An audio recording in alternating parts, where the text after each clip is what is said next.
ये लोग जाति के नाम पर आज लड़ाने बढ़ाने का काम कर रहे हैं, रामायण की चौपाई के माध्यम से बहकाने का काम कर रहे हैं। ये तो फिर से त्रेता युग की याद करा रहे हैं, जैसे काल ने भी चुपचाप गुमराह करने का प्रयास कर रहा था। अरे आप तो बजरंगी हैं, पहचानिए इन लोगों को। बल और बुद्धि से आप अपार हैं। जनता को जनार्दन का रूप दिया गया है लोकतंत्र में, और मैं भी आपका आह्वान करने के लिए आया हूं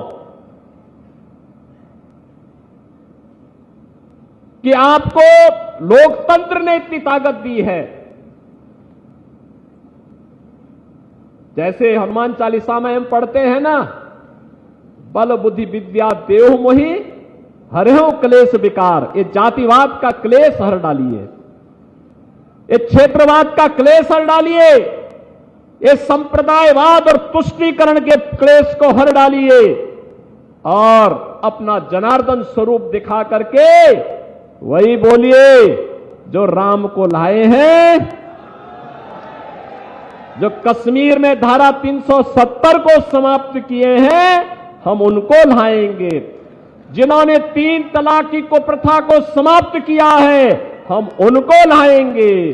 तथा अरे जिस सहारनपुर को शिक्षा के एक पवित्र केंद्र के रूप में देश के अंदर सिरमौर होना था या पश्चिम का काशी बनना था, उसको आपने मजहबी जुनून का अड्डा बना दिया अराजकता फैलाने के लिए, थोड़ी थोड़ी बातों के लिए फतवा जारी करने के लिए।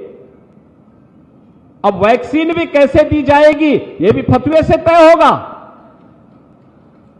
अरे ये डॉक्टर और वैज्ञानिक तय करेंगे या कोई फतवा तय करेगा? पहले अन्नदाता किसान आत्महत्या करने के लिए मजबूर था, क्योंकि उपज का दाम भी नहीं मिलता था, और चीनी मिलों को औने पौने दाम पर बेच करके माफियाओं के हवाले कर दिया जाता था। हमने कहा भी नहीं, माफिया नीचे तय करेंगे से देश की व्यवस्था को। प्रदेश की व्यवस्था कोई माफिया नहीं संचालित कर पाएगा। माफिया वहीं जाएगा जहां उसकी जगह है, कोई समझौता नहीं करेंगे।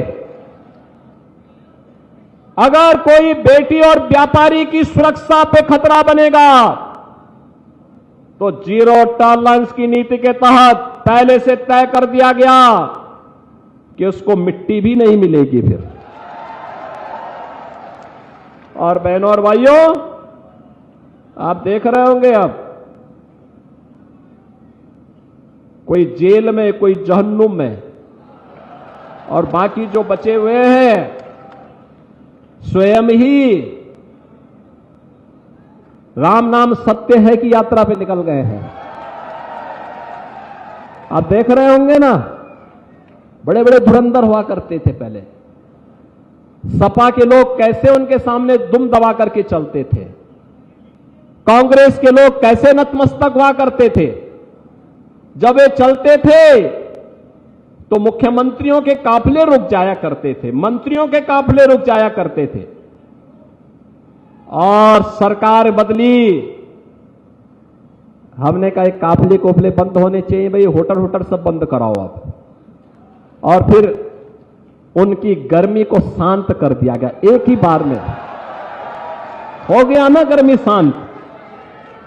तो जिनकी गर्मी शांत हो चुकी है, उनको ये जातिवादी संगठन फिर से पैदा करने का प्रयास कर रहे हैं। पैदा होने देंगे क्या उनको? मत पैदा होने दो।